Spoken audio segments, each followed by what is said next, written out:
What is good, YouTube? And today I'm going to be showing you guys a Shadowflame Hoyan one-shot team centered around Liliam that doesn't actually use any other SSRs.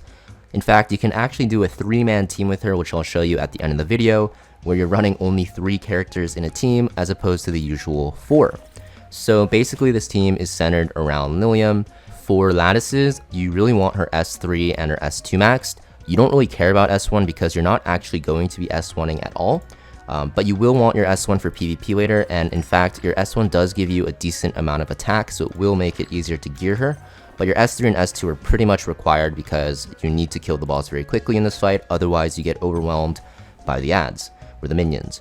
Now, in terms of your matrices and your modules, you want her on Keen Eye, Fury, Fury Edge. You can run her on Swift Raid if you want. You should have enough damage still, and the extra speed might actually help you take one more extra turn.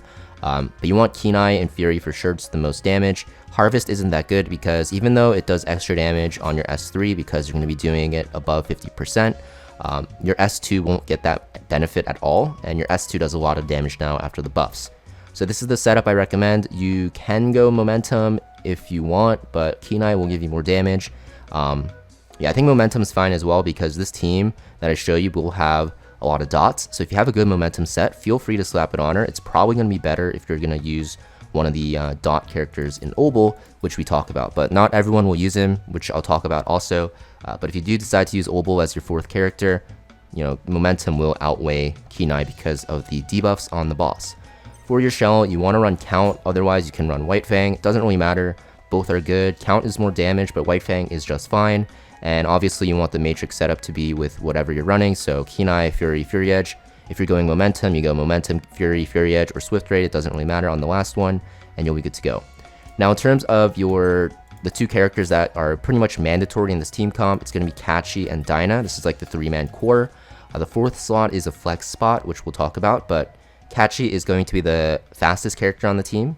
And what you want is, you're going to want his S3 to be maxed to have the highest chance to turn meter push and stun. Everything else doesn't really matter. I have his S1 max to actually have speed, so it's easier to gear him, so you can see that you get extra speed from here. S2 is definitely not necessary, it just gives you defense. I don't know why I was doing this. Oh, I was going for effect accuracy, but basically everything outside of your S3, you are just going for stats. So S3 is the only thing that you need to have maxed. In terms of his modules, don't go crazy here. I have him on random pieces for a reason, because if I actually put him on my real pieces, he reaches like 300 speed, and I think people would find it unrealistic. So basically all you need is speed and effect accuracy. You want him to outspeed the boss. I'm not too sure what the number is. If anyone in the comments can let me know down below, I'll pin it probably. But he's at 262 and he outspeeds the boss comfortably. And you want him on 3 effect accuracy pieces, so he's going to reach like 200% effect accuracy at least. Now for his shell, if you're running him with Obel as your 4th spot, just keep this in mind if you decide to use Obel.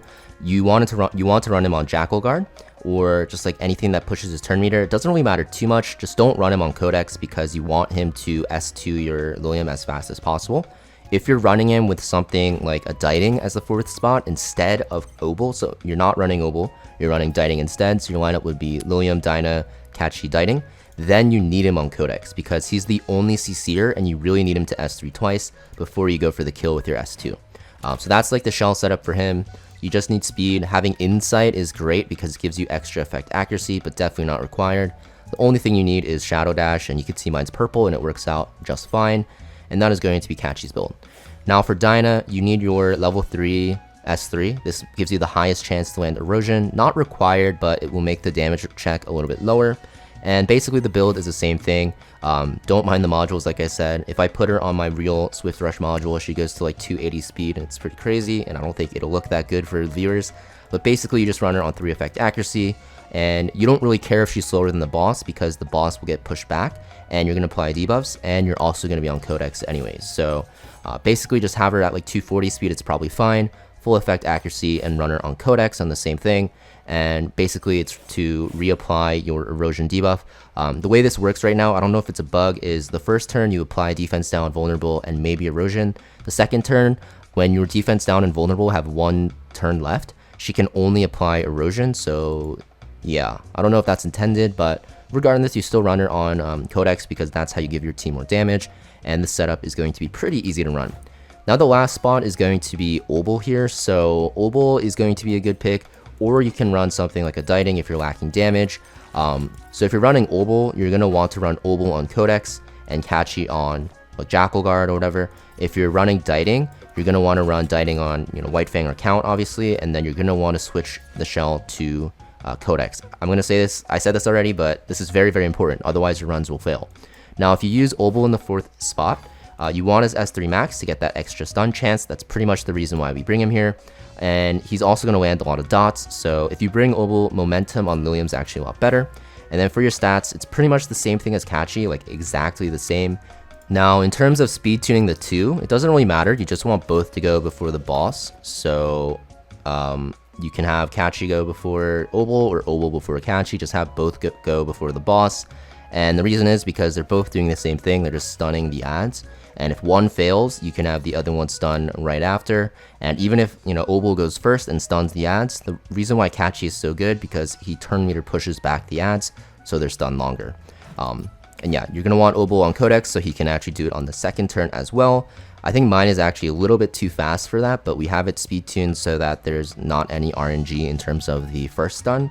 So you can mess around with the speed tuning with how you want. But basically, same build as Catchy, and then for Shell, like I said, you have to run him on Codex if you're running him with Catchy. If you are running Catchy with Dieting, which we'll talk about now, you'll put that Codex onto your Catchy, and then Dieting is going to be on pretty much the same damage build that you always run him on. The only thing is that you're going to want to make him slower than your Liliam. The reason is because Dieting actually needs to target the boss with his passive to do extra damage. And if you have him go before Liliam goes into the boss, the target might go on a random minion, so there's like RNG. But if you have it tuned so that your Liliam goes before your Dieting, and you basically have her hit the boss before Dieting's turn, the target will always go on the boss. So the easiest way to fix this is, I have mine on Fury Edge for Liliam, and then my Dieting's on Swift Raid. Just switch the gear sets around and have your Liliam on Swift Raid and Dieting on Fury Edge, and you should be able to start, speed tuning. Whoa, what's going on? Speed tuning the DPS very quickly. Well, I don't know why it's spinning, but you can start speed tuning the DPS to how you want. But yeah, pretty much it for the stats. I'll show you guys the run now. Like I said, you could 3-man it with Liliam, Liliam, Dinah, and Catchy as your 3-man core. And then your 4th slot, you just slot in whatever you want so that it'll fit your team's needs and just either give you more CC or more damage. So I'm actually going to show you guys the 3-man core run the boss by themselves. And the reason why I'm doing this isn't to flex or anything, but I'm just trying to show you that this team is like the basis for the Shadowflame Hoyan team with Liliam. And the 4th slot, you slot in whatever you need. Obol is going to be the best if you have enough damage already to make the runs more consistent, because if you miss the stun on the minions, you can end up losing if you get unlucky with counterattacks. So he will not speed up the runs, he'll actually make the runs a little bit slower, like 5 seconds slower, but you're giving up that 5 seconds to have like way more consistent runs because he has an extra stun, which is very important. If you are lacking damage from your Liliam, you can actually run Dieting, and this is what people run as the 4th character in speed clears, but the thing is, like I mentioned, you don't have an extra stunner, so you're gonna actually, have an extra chance to lose the run. Now, if you're running Catchy without Obol, I recommend running him on Codex because you do want to push back the ads twice. This will make it a lot more doable. Otherwise, if you're running Obol with Catchy, you only need the Codex on the Obol to stun twice. But you can see, basically, Catchy is just going to push back twice, and you can even push back the boss, which makes it so good. We go with Liliam Execute, Catchy pushes up, and she will finish off with the S3. And that is going to be the 3-man team. You can see basically 28 seconds with 3 characters. You don't really need another character to bring in. It's just going to be the 4th slot to make your runs more consistent and actually make them just easier to farm. So it really depends on your team. And of course, this is going to be the Obol team. All you do is swap over Codex from Catchy to Obol, and it's going to be good to go. And like I said, the speed tuning with Catchy and Obol doesn't really matter too much. You just want them to both go before the boss, so you can push back the boss if you can. And basically, just works out the same way. You just have that extra stun coming out from Obol later on, which will make the run a lot more stable. But you're going to see that it won't actually be faster because you need your Obol to recast his ability here. Here we go. You can probably speed tune it so this ad doesn't actually attack you. But regardless, we're able to kill the boss with the last S3. So yeah, that's Liliam in Shadowflame Hoyan in a nutshell. You can run her with no SSRs around her, similar to Rengokutsu, similar to Aurora, and just pretty much clear it very, very fast. She's super broken. If you have her, you don't need any other SSRs for content if you have her geared well enough, which makes her so strong. And I'll be showcasing her more in some other bosses in the near future, whether it be for one-shot teams like this, or even slower clears for you newer players, because I know not everyone is able to make these one-shot teams. So don't worry about that. I'll be showing you guys how to clear it normally as well. But yeah, if this helped you out, make sure you guys hit that like and subscribe, and I'll see you guys next video.